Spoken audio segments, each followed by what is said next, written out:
की post live में आपका स्वागत है। मैं स्नेहा भारती आपके साथ। बड़ी खबर निकलकर सामने आ रही है। जी हां, जिसका डर था वही हुआ। आपको बता दें कि आरजेडी ने एक बड़ा झटका दिया है श्याम रजक को। दरअसल जेडीयू के साथ पहले थे श्याम रजक, जेडीयू में मंत्री थे, जेडीयू कोटे से, और उसके बाद उन्होंने वहां से इस्तीफा देकर के आरजेडी को ज्वाइन किया। आपको बता दें कि उन्होंने घर वापसी की। इस बीच आरजेडी ने श्याम रजक को बड़ा झटका दिया है। दरअसल जिस सीट के लिए श्याम रजक को जाना जाता है, फुलवारी शरीफ सीट जो पारंपरिक सीट रही है उनकी, उस सीट को आरजेडी ने अब माले को दे दिया है, यानी सीपीआईएमएल को दे दिया है। तो बड़ी खबर निकलकर सामने आ रही है। इस खबर पे अनुराग से चर्चा करेंगे। अनुराग, क्या कुछ खबरें हैं? बिल्कुल, देखिए स्नेहा, बता दूं कि जो श्याम रजक की जो सीट है फुलवारी शरीफ, वो उनसे उनका दिल का रिश्ता है। मैं खुद से भी जानता हूं, मैंने उस सीट को बहुत बार कवर किया है चुनावों के दौरान। तो श्याम रजक का जो उनका एक जो फुलवारी शरीफ सीट से स्वाभाविक रिश्ता है स्नेहा, वो जो है श्याम रजक, आपको बता दें जो श्याम रजक लालू के कभी खासम खास रहे हैं। श्याम और राम और श्याम की जो जोड़ी थी, राम कृपाल यादव जो आजकल बीजेपी में हैं और वहां सांसद हैं, और इधर श्याम रजक जेडीयू में बाद में चले गए थे, और उसके बाद जो राम और श्याम की जोड़ी है काफी फेमस रही है। पटना की गली कूचों में इनका नाम लिया जाता रहा है, और जो फुलवारी की जो गलियां हैं वो श्याम रजक को बखूबी जानती हैं। श्याम रजक के लिए ये बड़ा शॉकिंग खबर है। श्याम रजक जो अभी तक मंत्री थे, जब ये छोड़ने के पहले जब उन्होंने जेडीयू छोड़ा था, वो नीतीश सरकार में मंत्री थे, और नीतीश सरकार में मंत्री थे, वो मंत्री पद छोड़कर वो आरजेडी में शामिल हुए।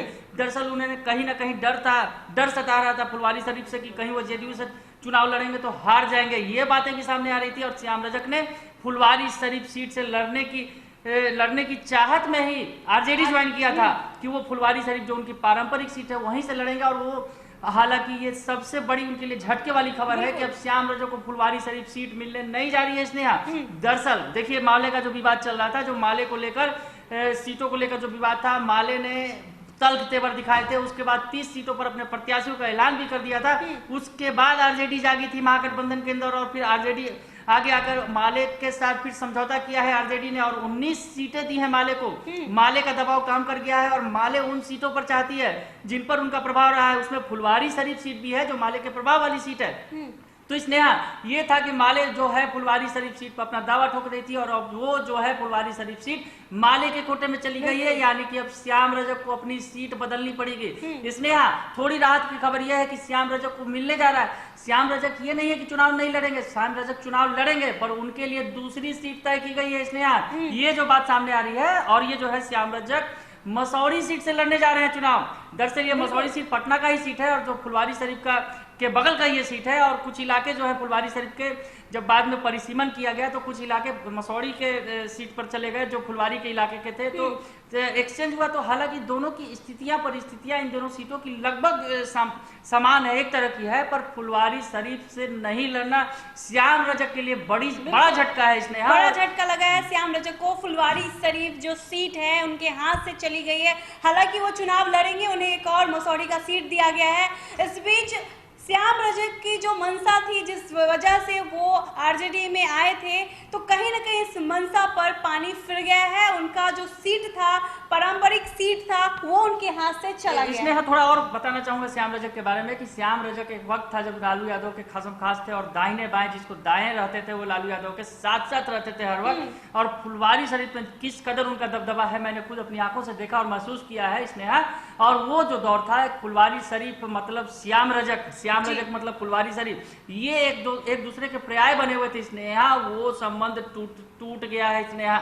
और आरजेडी में जिस मंशा से आए थे श्याम रजक, फुलवारी शरीफ सीट से उनका लगाव था, जुड़ाव था, और वहीं से वो लड़ना चाहते थे, पर उनकी मंशा पूरी नहीं हो सकी है। दरअसल देखिए स्नेहा, ये गठबंधन का दौर है, और गठबंधन के दौर में अपने इच्छाओं, अपनी आकांक्षाओं की तिलांजलि देनी पड़ती है, थोड़ा उनको ताक पर रखना पड़ता है स्नेहा। तो आरजेडी के लिए भी मुश्किल वक्त है, और श्याम रजक वो चुनाव लड़ा रही है, पर यह है कि उनकी फुलवारी शरीफ जो परंपरागत सीट है उससे वो श्याम रजक नहीं लड़ पाएंगे। और बताए थोड़ा सा स्नेहा पीछे जाकर कि लालू यादव से किस तरह का उनका संबंध रहा है।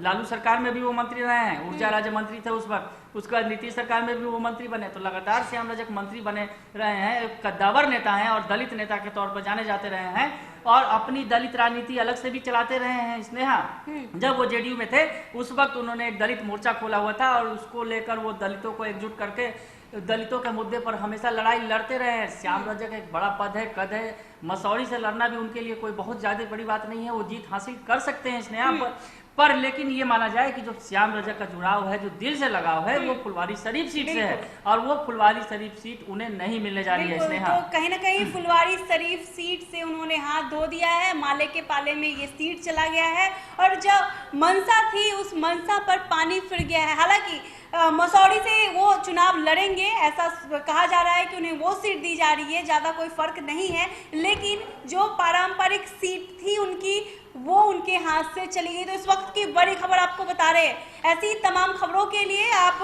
सिटी पोस्ट लाइव को देखते रहे, हमारे चैनल को लाइक, सब्सक्राइब, शेयर करना ना भूलें। नमस्कार।